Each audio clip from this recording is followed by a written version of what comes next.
Hi, this is Father Louis SCURTI with Friends of the Word, and I'm at my southern parish, St. Cecilia's in Clearwater, Florida. We are preparing for the gala of the centennial of the parish. The parish is 100 years old, so it's 1924 to now, 2024.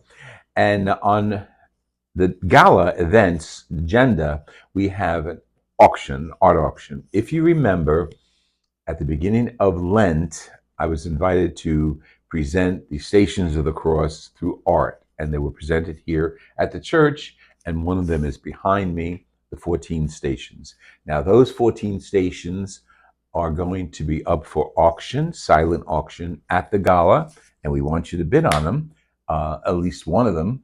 And my guest today is to authenticate and give you value for your buck, I guess, if you're going to donate toward the gala. She's an appraiser, and her name is Ashley. Ashley Burke. Ashley Burke. Okay, Nice the card to is meet you. pretty big and says Burke and Company, but the back has Ashley Burke. Okay, Ashley, I'm a little humbled that you're here to evaluate my paintings. How did you get involved? What happened? What was the trajectory to get you here? Well, I was contacted by Deacon Will, and he came to me through phone call and said that he was looking for an appraisal of these 14 paintings that he was going to be put into a fundraiser coming up. And what he was trying to see was sort of to get two things. One, a starting point for bidding, so people can start bidding what would be a reasonable price to start at. Right. And the second one would be to actually provide the winning bidder with a statement of value, so they understand the value that's in these works. So that's where I'm here, and I'm here to learn more about you and your artistic practice. So. Thank you. I appreciate you coming, and it gives a little sense of authenticity to the painting sale, the promo for it. But I really appreciate being here because you, our parish parishioners, friends of the gala, will profit from what goes on there because it's part of our parish centennial celebration. Okay, Asher, how did you get into this work? I actually have been in the museum field for over 20 years. Oh, that's great. So I worked, actually did most of my initial training done at the Ringling Museum in Sarasota. Love it, yeah. And, worked in the museum field, and then sort of doing a lot more research, and went the sort of appraisal route. So now I get to work with art all the time, but on my own terms. Good. But it's wonderful because I get to meet some interesting people. I get to see some, every project that I get is a new challenge. Yes, it's really interesting, and like I said, it's been a lot of fun. So okay, I'll check out your judgment. First of all, what did you think of the paintings? I don't. You got to realize this. I don't promote my art ever. It's online and all this stuff. But to talk about it, I find it very difficult. So this is all right for me. So I'm comfortable with you right now. Well, honestly, what I love about it is the performative aspect of it. I think that it's not.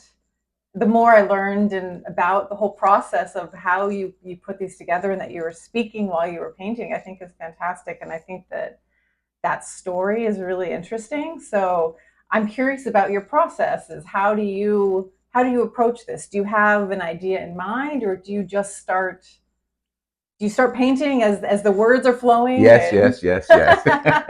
Well, okay. In reference to the Stations of the Cross, about 4 years ago, I was at another parish, could you believe it, before St. Cecilia's, and the pastor asked me to do something for Good Friday. Okay. And he knew I was an artist. And what we did was a simulation of this. We did the Stations of the Cross in art in the sanctuary on Good Friday as part of the services. So when the team here approached me and said, can you do something like that to open our Lenten retreat? I was right there. I was sure, because this is my parish now. I mean, that's where I'm working and serving. So when the team asked, can we do this? I became part of the team to plan the Lenten retreat. And it was great. It's wonderful working with the staff of St. Cecilia's. They were all just enthusiastic and honest and, complimentary. So that's how it started. Um, we had students read different stations of the cross, and during the silence after that, I would begin painting whatever station that was, reflecting on what it was. Jesus is before Pilate. Pilate washes his hands, and so on. And as quickly as I'm saying that is how quickly I was painting it. It had to be fit into that time sequence. Am I thinking about it? Well, I don't have a preconceived sketch in mind for either one. I like that one I just gave you, Pilate in his hands. Okay, so hands stuck out. So I started with Pilate's hands, and then the image of water coming on his hands, and of course, so we only used red and black and white paint. I didn't want them too gaudy for Good Friday. And as I was doing that, I painted them what I imagined it would be like. And my style is expressionistic, so you can look at that and say, "Whoa!" But I'm inspired by the expressionists of even last century. But it's easy for me. It's natural for me to sketch and talk and paint at the same time. Wow, I love that. And so, how did you get started painting then? Oh, that's a good story. My father worked for a crucible company, and he had access to leftover or damaged pencils, colored pencils, crayons, things like that. So he would bring them home, and we'd have them at home, and that's how I started. I got those. I used to get pieces of paper, very much like this. I used to use the back of the cardboard from our shirts. My mother sent our shirts out to be dry cleaned, and they would come back with a piece of cardboard stuck in the back of the shirt so it would stay neat. And I thought, oh my Lord, I can use that. So I started sketching and painting on those, on cardboards. And then my parents got the idea, this kid likes paper, so they got pens and paper and pads and all that. So my parents were very instrumental in inspiring me. That's wonderful. That's wonderful. And so did you do any training or is it more sort of you guided yourself? Yeah, I got a little training. I got my art history education before I got my fine art education. I was always doing fine arts, which is painting and drawing. Went to Johns Hopkins, got a massive art history there. Came out of there. That was the same time I was in the seminary. So I got my degree at the seminary in theology, and then Johns Hopkins in art history. Then came back to Jersey and started an MFA course at Montclair. So I have my MFA from Montclair University now. It was college then. And completed my doctorate in marriage and family therapy at at Seton Hall University. And that's basically my education. That's a lot of education. Except for here and there little courses.